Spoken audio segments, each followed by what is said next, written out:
le mandat que je mène a une durée de 7 ans. Quand ce mandat arrivera à expiration, vous serez informés sur le point de savoir si je reste ou si je m'en vais au village. Un règne sans partage sur le Cameroun, première puissance économique d'Afrique centrale. Paul Biya ne se montre que très rarement publiquement, signe d'un état de santé fragile. L'homme tient pourtant son pays d'une main de fer. Emprisonnement d'adversaires politiques, soupçons de fraude aux élections, corruption et répression des manifestations de l'opposition. C'est quel pays dans lequel on vit? Les jeunes se meurent, les jeunes souffrent, on en a marre. C'est le cri du désespoir. Et il est temps que les choses s'arrêtent. Symbole de la France-Afrique, Paul Biya entretient des relations étroites avec les présidents français. Adoubé par François Mitterrand en visite au Cameroun. L'autocrate rencontre ensuite Jacques Chirac, Nicolas Sarkozy ou encore François Hollande. En 2015, la France annonçait vouloir renforcer son soutien militaire au Cameroun. Je lui ai rappelé que la France était aux côtés du Cameroun face aux menaces qui peuvent la concerner directement avec le groupe terroriste Boko Haram. Mais depuis, l'insécurité dans le pays d'Afrique centrale est croissante. Depuis 2016, des groupes séparatistes anglophones se révoltent et commettent des attentats.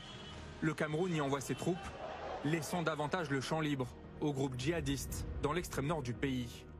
Actif depuis 2013, le groupe Boko Haram y multiplie les attaques et les enlèvements contre civils et soldats.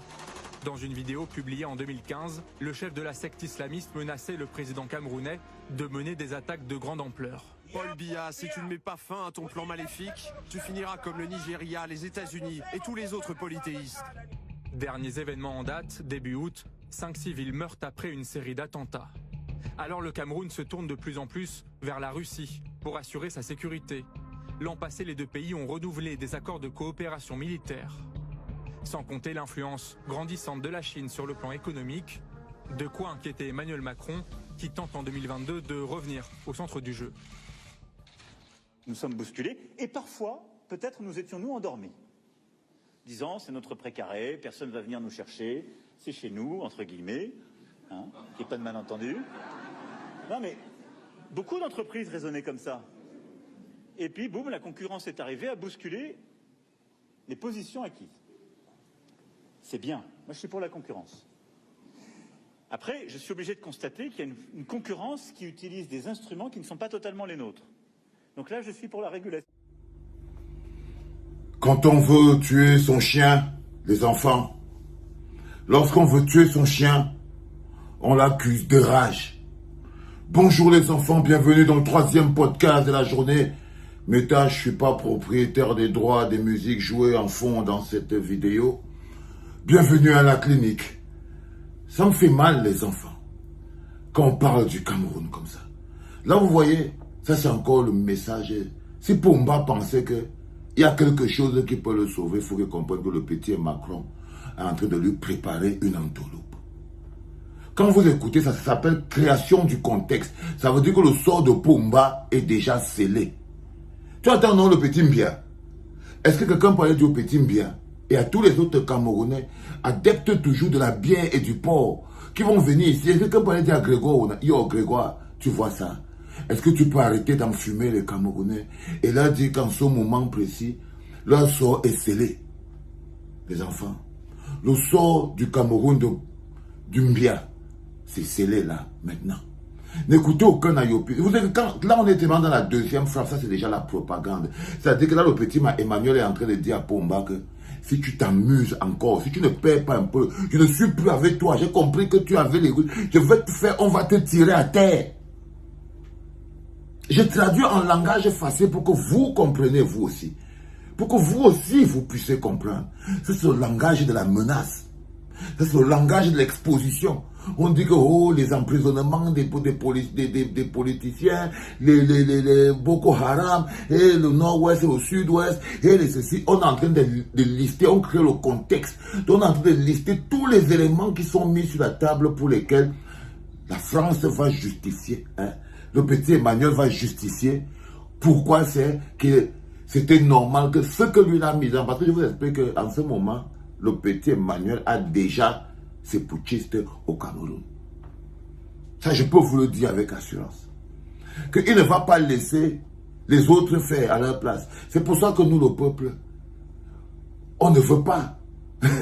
Parce que le plus dur pour nous, c'est de savoir que les gars veulent empêcher le passage dans l'ordre constitutionnel.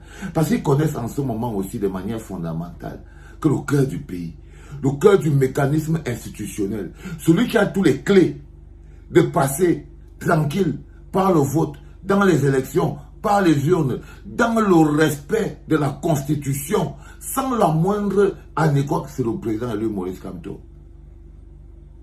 Donc vous verrez très bien que derrière la tentative que Emmanuel Macron va faire, parce que vous inquiétez pas, ne vous inquiétez pas, le petit Macron va faire un coup de pute au vieux Mbia.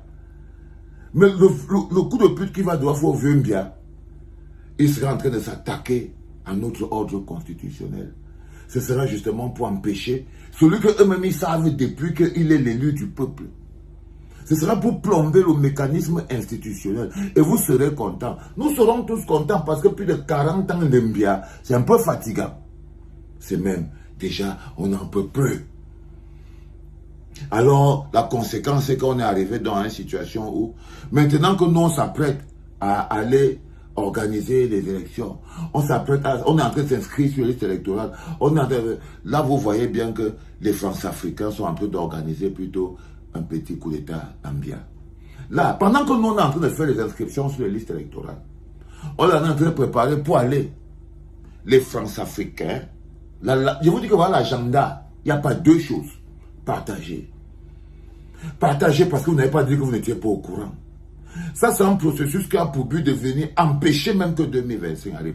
Parce que quand vous écoutez ça, ça veut dire qu'ils ont mis sur pied un programme qui va empêcher qu'on arrive en 2025. Et si on arrive en 2025, on ne va pas atteindre 2026. On ne va pas atteindre le lendemain de l'élection.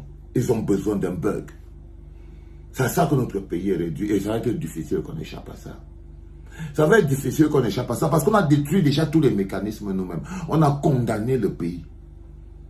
Le vieux Mbia et toute son équipe, ils ont condamné quand je vous ai dit que toute ma vie j'ai lutté pour qu'on n'arrive pas à ce niveau.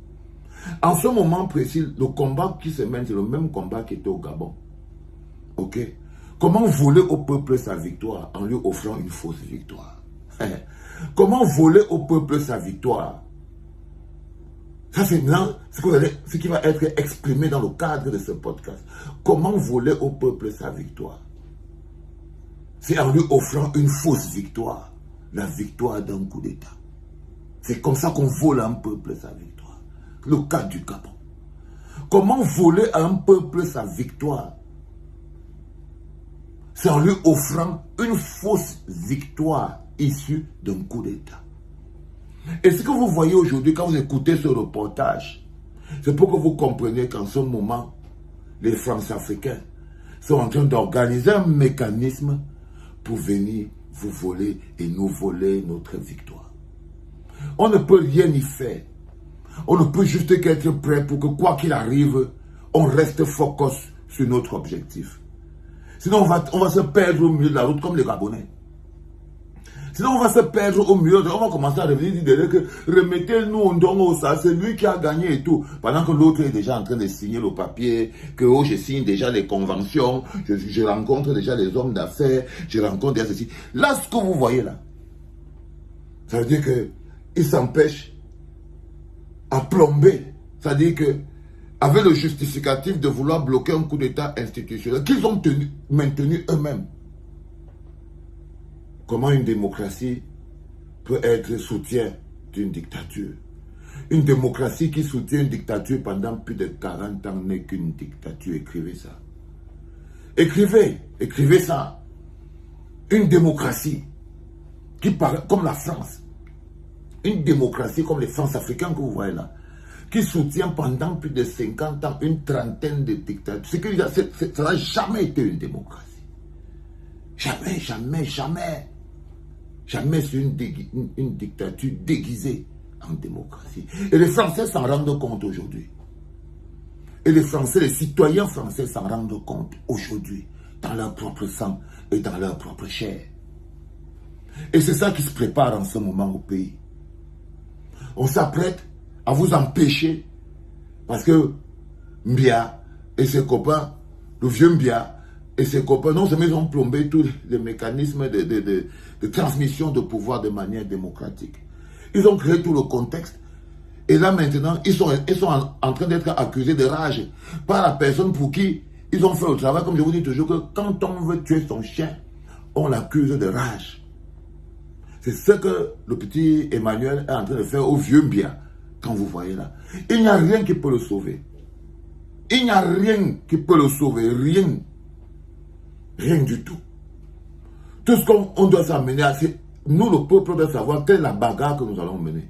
Parce que si vous ne définissez pas les bagarres qui arrivent demain, vous allez comprendre. Je vous répète la formule. Écrivez ça. Partagez. Quand on veut voler au peuple sa victoire, quand on veut lui voler son avenir, on lui donne une victoire empoisonnée. Exactement, par exemple, ce qui s'est passé au Gabon. Et c'est ça qui est en train de se préparer au Cameroun. Et je peux encore vous dire avec certitude que le petit Emmanuel, il a déjà ses petits sergents et ses petits capitaines à Yaoundé là-bas. C'est pour ça que vous voyez que Mbia est dans toutes les situations compliquées. C'est pour ça que vous voyez le Mbia en train de se débattre. Il va faire comment? Nous ne pouvons que l'observer. C'est lui qui a créé ce machin-là. C'est lui qui nous a mis dans cette situation. C'est lui qui nous a mis dans cette situation. Aujourd'hui, on ne peut pas s'échapper de là. Je vous dis qu'on ne peut pas s'échapper de là. Et les gens seront contents. Et je vous dis que le jour où le petit sergent qui sait jouer de la mitraille va débarquer au Cameroun, vous seriez contents. Le temps d'abord de souffrir, exactement comme les Gabonais. Avant que vous vous rendiez compte que non, on vous a volé votre victoire réelle, dans la paix et pas les urnes, mettant à la tête du pays le choix du peuple. Parce que le plus important pour le France-Africain, c'est de ne pas mettre le choix du peuple à la tête du pays. Regardez ce qu'ils sont en train de faire aux Gabonais.